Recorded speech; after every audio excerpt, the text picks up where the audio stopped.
Hello, Xoxotubers! Tudo bem com vocês? Eu espero que sim. Hoje é uma segunda-feira, é o dia 29 de junho de 2020. É muito importante que eu venha aqui hoje falar a respeito da data de ontem.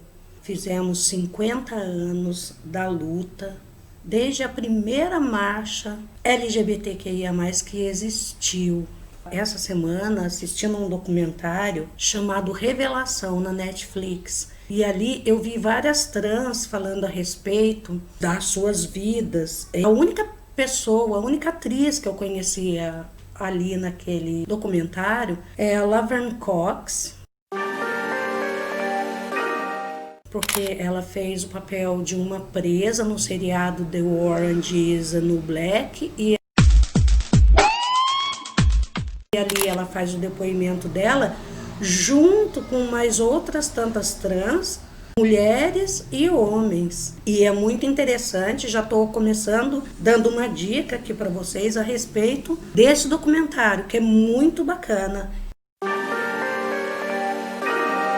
E é importantíssimo que se veja. Eu já havia visto um outro documentário também sobre como tudo começou. Ali naquele bar chamado Stonewall Inn, como tudo começou. O nome desse documentário é Marsha P. Johnson, que mostra a história da Marsha,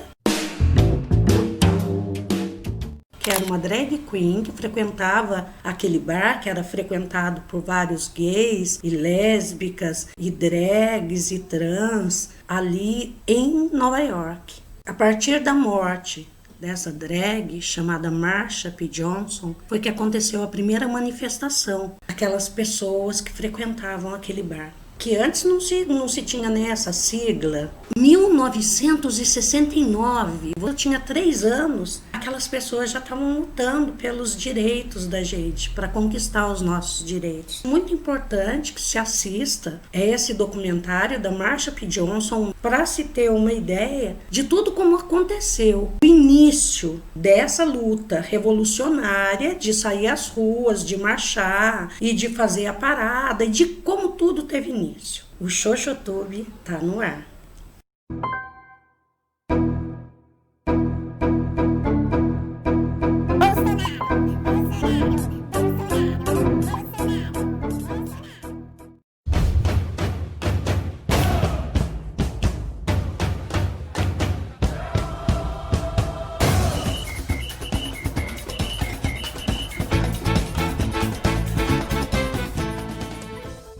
Gente, eu vou falar um pouco de como se iniciaram as paradas gays pelo mundo todo. Eu pretendo aqui aguçar um pouco a curiosidade de vocês para saber essa história.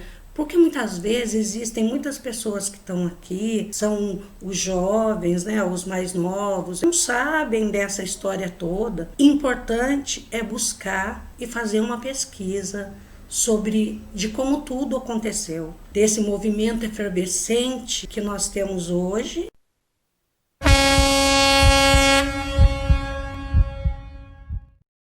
Principalmente aqui no Brasil, 28 anos depois, em 1997, algumas pessoas da nossa classe LGBTQIA+, começaram esse movimento aqui na cidade de São Paulo, ali na Praça Roosevelt. É claro que já existia um movimento, uma efervescência por conta da violência da polícia, da violência de um grupo chamado de skinheads, dos carecas, neonazistas, ainda estão soltos, né, gente? Por aí nós sabemos bem disso, principalmente com esse governo, eles estão borbulhando. O grupo que na época se chamava GLE, era de gays, lésbicas e simpatizantes. A motivação maior foi o assassinato do Edson Neres da Silva, ali na Praça da República, por um grupo de skinheads. Foi violentamente assassinado por ser gay. Então, como tudo já vinha fervilhando, já vinha borbulhando, foi como se fosse um estopim. E no ano de 1997 existiu a primeira parada do orgulho na Paulista. Esse ano, por exemplo, em 2020, por conta da pandemia, essas pessoas não puderam se encontrar na Paulista e fazer aglomeração. Portanto, a Parada do Orgulho foi feita uma transmissão numa live no último dia 13 agora de junho. E existiu uma celeuma, né, toda em relação às primeiras drags e gays que fizeram acontecer a primeira parada em 1997, porque segundo Cacá de Poli, que foi uma das que reivindicou seu nome nessa live, que segundo ela foi esquecida, ela não foi tão pouco citada. Eu prefiro não comentar aqui. Eu só queria dizer que a Cacá de Poli votou no Bolsonaro. Então vamos falar de Cacá de Poli. Essa primeira parada foi na Paulista, em São Paulo, mas não queriam deixar os integrantes da parada, os GLS no caso, entrarem. E a Cacá de Poli teve um papel importantíssimo nessa primeira parada, porque ela parou a Paulista mesmo, ela parou os carros, ela se deitou no asfalto, na avenida, e fez aquelas pessoas, 500 pessoas no máximo, ela fez com que passassem e que aquela parada, que aquela marcha acontecesse. Então foi por conta da Cacá, uma das precursoras, além de outros. Em 1997 eu ainda era uma jovem, ninfeta. Não fui na primeira parada. A minha juventude aconteceu o início dela na década de 80, então no começo, quando aqui em Taubaté, nós que éramos lésbicas e as gays daqui, a gente ia para outros lugares para se divertir, para paquerar. Então a gente ia para São Paulo, para Campinas, para Santos, para o Rio de Janeiro, para entrar em boates, GLS na época. Aqui em São Paulo, a primeira boate que eu conheci na minha vida de lésbica foi a Corinto, que já é uma boate que não existe mais. Então, quando íamos para São Paulo, eu e 2 amiguinhos daqui, ficávamos na casa de um outro amigo lá em São Paulo, que já não está mais aqui com a gente. E então, no sábado, íamos para Corinto e no domingo, na domingueira da Nostro Mundo. Então ali a gente via essa efervescência toda do mundo, GLS acontecendo bem ali no início. Existiu uma boate chamada Medieval, que era antes da Corinto. Ela já estava fechada quando eu fui a primeira vez para Corinto. E essa Medieval diz que tinha umas festas glamurosas e maravilhosas, e conta-se até hoje a Wilza Carla numa festa de carnaval, chegando em cima de um elefante. Coisas assim aconteciam mesmo na Corinto. Víamos grandes musicais que eles reproduziam no palco, no estilo de musicais da Broadway, e eu cheguei a presenciar no palco daquela boate, Cats, e foi muito prazeroso assistir, muito maravilhoso. Nesse começo das paradas de 1997, eu não participei, fui participar só nos anos 2000. E essa efervescência, isso cresceu de uma tal maneira, com patrocínio de várias empresas e carros com som, uma festa maravilhosa, nas ruas, todas as pessoas misturadas. A coisa mais bacana do mundo era a gente poder beijar na Paulista, a sensação de liberdade. Chegamos em 2020 com essa apresentação virtual do dia da Parada do Orgulho.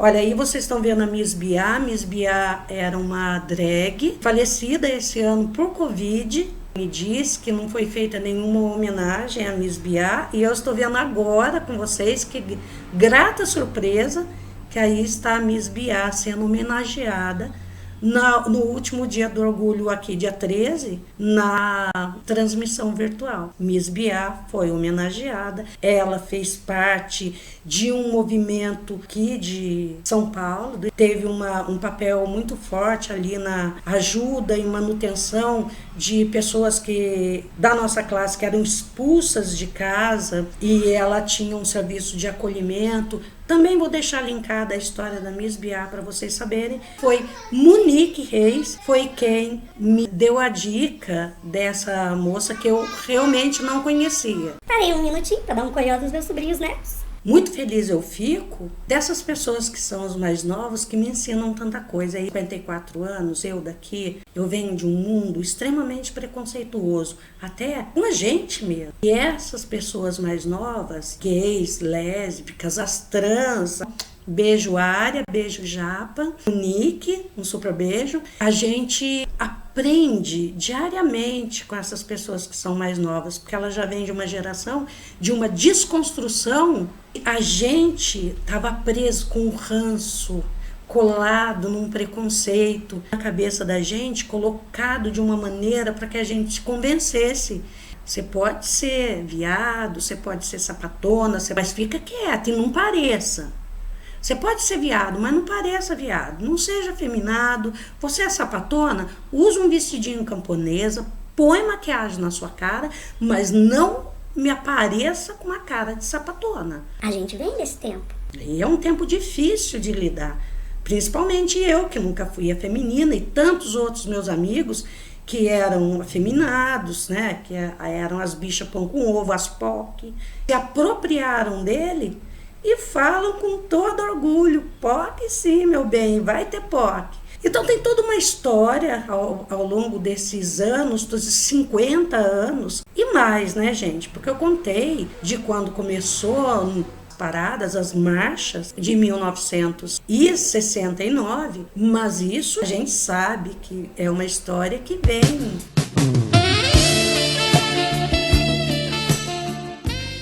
Enquanto lésbica, eu quero deixar aqui uma fala muito importante, principalmente em relação à letra T da nossa sigla. As transexuais e travestis, de nós todos, dessas letrinhas, são as que mais morrem. Vou sempre me unir à luta delas também, que é uma luta muito importante, e nessa nossa agenda de todas as letrinhas aí, a gente deve ter a letra T como uma prioridade, principalmente porque no nosso próprio meio existe muito preconceito contra as travestis, as transexuais, tanto masculinas quanto femininas. Travestis e transexuais, elas têm uma estimativa de vida que dura em média de 35 anos, porque elas são as que mais sofrem, que são assassinadas pura e simplesmente por serem trans. Quero dizer aqui que a gente tem muita luta pela frente.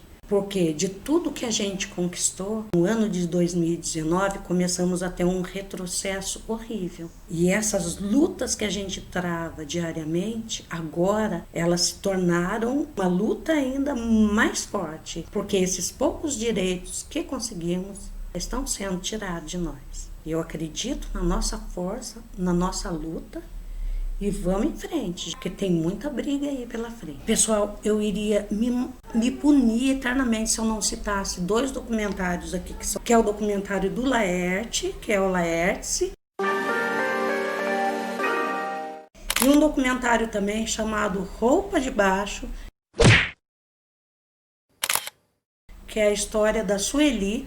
É uma transexual que mora aqui em São Luís do Paraitinga, uma cidade muito pequena mesmo. E a Sueli ainda vive lá, e tem um documentário dela que é passado no Canal Brasil, mas que vocês podem encontrar aí pela internet, chamado Roupa de Baixo. É muito importante que vocês assistam. Um beijo para vocês e até o próximo vídeo.